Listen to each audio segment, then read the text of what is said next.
Meskipun dikenal dengan nama Nunung, namun nama asli pelawak ini adalah Tri Retni Prayudati.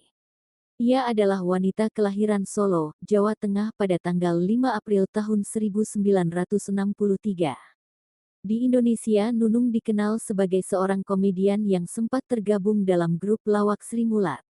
Nunung adalah anak ketiga dari 7 bersaudara pasangan Pranowo dan Juarti. Meskipun sekarang menjadi selebriti yang sukses dan bergelimang harta, namun siapa sangka ternyata Nunung sempat hidup susah.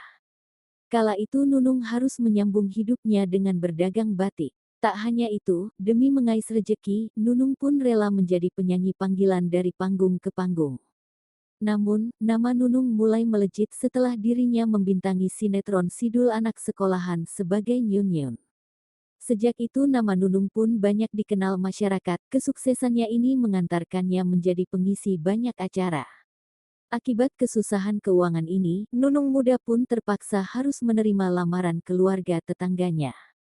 Nunung menikah pertama kali saat usianya masih 17 tahun dengan pria bernama Daniel Setiadi atau yang akrab disapa Didik. Didik sendiri merupakan tetangga dekat Nunung dan termasuk sosok yang terpandang di lingkungannya kala itu. Nunung dan Didik menikah tanpa pacaran karena dijodohkan oleh orang tua mereka. Pada tahun 1999, Nunung berhasil merebut Panasonic Award dalam kategori bintang komedi wanita terfavorit.